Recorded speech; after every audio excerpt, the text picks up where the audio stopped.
My name is Richardson, and I happen to have been born in Britain. All peoples have their peculiarities and their enthusiasms. We are no exception.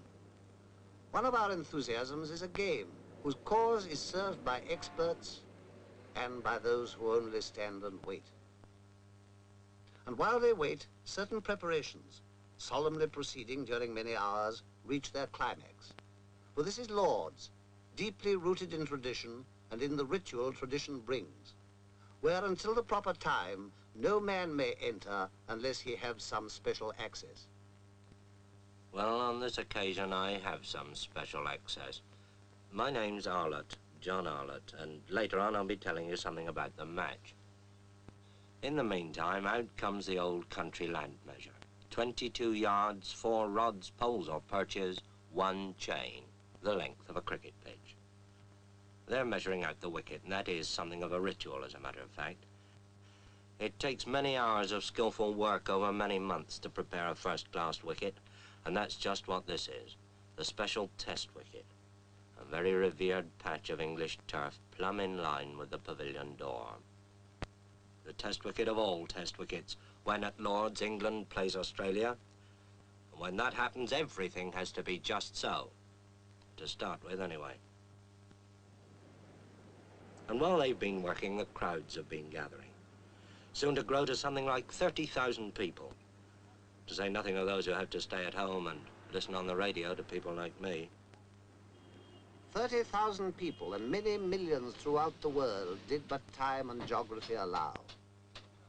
This game called cricket had its origin in quiet places and lives on in equally quiet places, deep in the hearts of those who love it.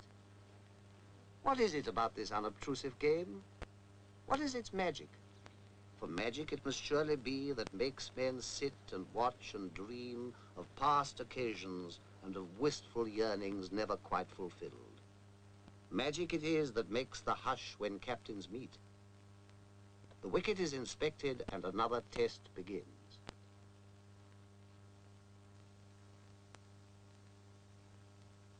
Don Bradman wins the toss for Australia, and Australia are going to bat. They're going to get first use of this good wicket. And here's the England side coming into the field. Yardley leading them, and here's Tom Dollery, Jim Laker, Dennis Compton, and Douglas Wright of Kent at the end. And then, out of the pavilion gate, come Australia's opening pair, Barnes and Morris, Morris in the cap. And Alec Bedser of Surrey begins the bowling from the nursery end. Fast medium right arm comes in, bowls to Barnes outside the off stump, and it bounces off Evans' pads. Bedser again. Bowls again to Barnes and again beats him outside the off stump. And the first over's a quiet one, a maiden. And Alec Coxon of Yorkshire bowls the second over from the pavilion end. Elbows well out, comes in, bowls to Morris. Morris forces him away on the onside, and the Australian innings is underway. The first run's up on the board. And so another historic test is underway, watched by the press of half the world, watched too by appraising eyes in the pavilion, eyes that have seen many a cricketer come and go. For here in the long room at Lord's, criticism is restrained, praise is brief, and only sunny days and history are long. Here are pictures that have captured in eternal attitudes the beginnings of the game, showing the essence of this thing called cricket, all thought and spirit concentrated on a square of green, a subtle battle between a slice of willow and a round of leather. Days of 2 stump wickets, when bats were curved and the scorer kept the tally with notches on a stick. Paintings of village greens in days when cockfighting was rife. Pictures of the high noon of Victorian peace, when cricket had become part of English education. And Lord's itself in 1837, then and today, the acknowledged home of cricket.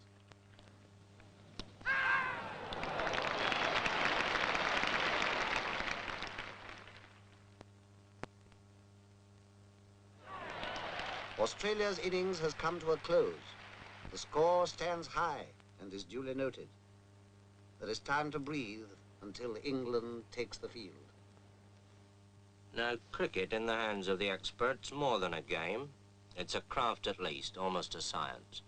Let's ask an expert, Bert Rhodes of Derbyshire, to bowl us a leg break on this demonstration wicket. Now, there's the spinning finger, the third one, see, cuddled close against the seam. It comes up. Now, this is the perfect leg break. Watch where it pitches. Just outside the line of the leg stump, and it turns enough to beat the off stump. And now, the orthodox, the natural break, spun off that index finger, the off break.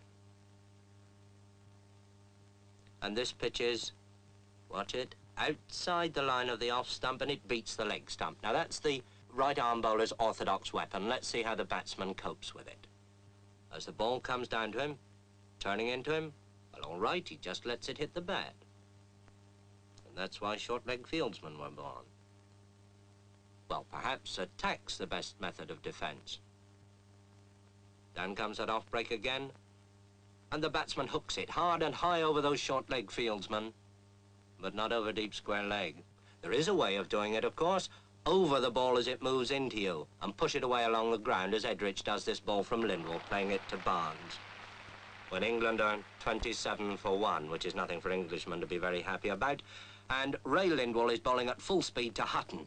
That ball's well up to him, and he pushes it away past mid-off for a comfortable 2.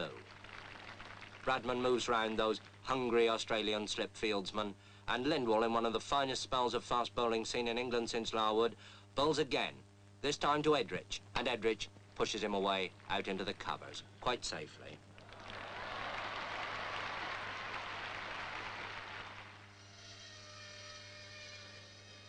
While experts battle, experts forge the weapons that they use. Good white willow with a wholesome heart, long seasoned, like the men who shape it. Skilled hands practicing a long-established craft. For wasn't John Small, the cobbler, making cricket balls at Hambledon 200 years ago? Since then, the craft has grown. And yet, there still remains the steadiness of eye and hand that sews the seams. Seams that in the bowler's hands will give the hidden feel for breaks and twists. Seems to withstand the onslaught of the bat. For the heart of a bat is firm, and its blows have strength and punch. Yes, it's got punch, all right. Power. And it doesn't get there by accident.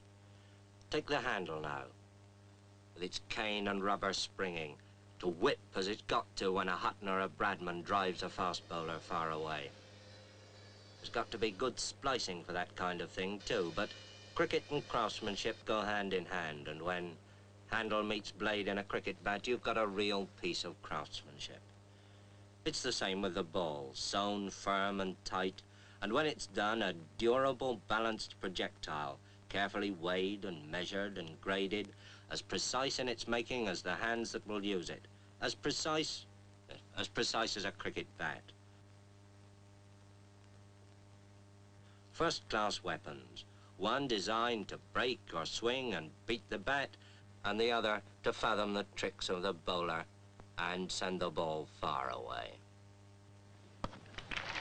And it takes Doug Wright at number 11 with a wild swing over the bowler's head, sky high up there into the long field, to save England from the follow-on.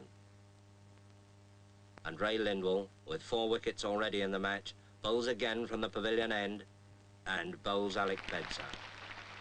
And England are all out for 215, 135 behind Australia on the first innings. There'll be some long faces in the printing room at this news. There's quite an organisation down there. They keep abreast with the play, recording the fall of each wicket and the scores, so that late arrivals can pick up the score in detail straight away as they come in. With Australia 135 in front, they'll probably think that's a pretty sad threepennyworth. But now Australia have started their second innings. Bedser bowls to Barnes, his in-swinger, and Barnes puts it away, down to long leg. Round comes Hutton, fielding at long leg, and there's that quick low throw to Godfrey Evans. And now Wright bowls to Morris, and he's out.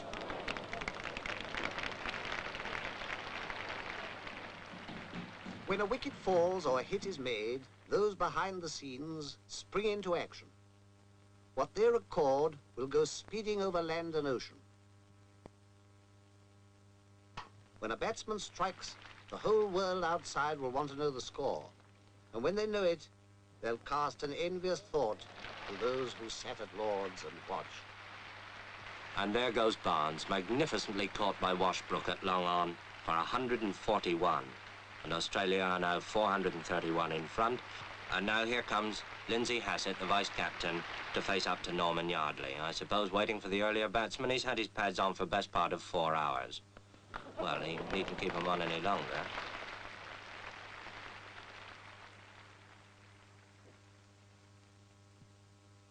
Meanwhile, the Don bats on. Don Bradman, on his last Test tour and playing his last Test innings at Lord's.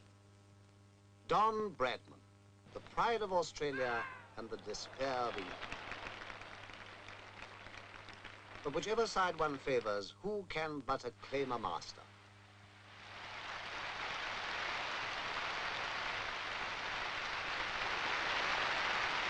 Bradman, whose name now joins the golden pageant. And it is a golden pageant. Let's look at just a few of them. Silver Billy Beldam of Hambledon, who in the 1780s became the first great batsman. William Lillywhite, the nonpareil, the man who changed bowling from underarm to round arm. William Clark, the one-eyed Nottingham bricklayer, who with his All England 11 spread the gospel of cricket all through the country. The Lion of Kent, Alfred Minn, the great fast bowler of the 1840s and 50s. Spofforth, the demon bowler from Australia, who in the great Test of 1882 even took the wicket of the old man. W.G. Grace, the Gloucestershire country doctor who turned a rustic sport into the science of modern cricket. The first man to score a century before lunch in a Test, Victor Trumper. Ranji, and the bowler who suspended the laws of timing, Maurice Tate.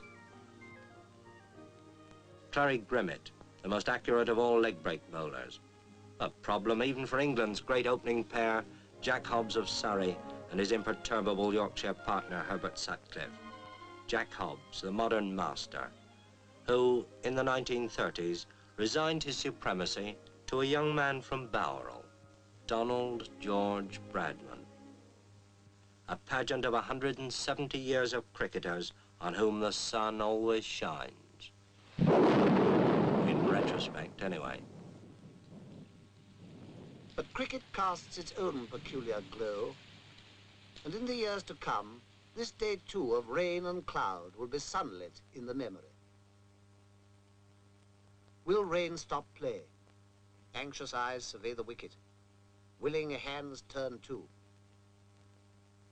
But fate is kind and the battle is renewed. All through a cloudy afternoon they struggle on. The English batsmen extra careful, heavily conscious of each wicket as it falls. England want 596 to win and Hutton's out for 13, and England 42 for 1 wicket. And now Toshak bowls to Edrich. Ian Johnson catches him at first slip. Edrich is out. England 52 for 2 wickets and in trouble. That'll hurry him and depress him in the printing room. Well, with 2 wickets gone for 52, England are in a lot of trouble. Indeed, almost everything depends on the man who now comes out of the pavilion. Dennis Compton. And with Hutton gone, England's last real hope. So they fight on, a battle of muscle, sinew, and eye. For this is cricket at its finest, calling forth a quality deep in men, the calmness of a Compton on a sticky wicket when the world is watching, steadiness of nerve and quick agility. To be a Hobbs, a Sutcliffe, a Bradman, or a Compton. The heroes change with the years, but the dream to be a cricketer lives on in every generation. And the heroes pass on their knowledge.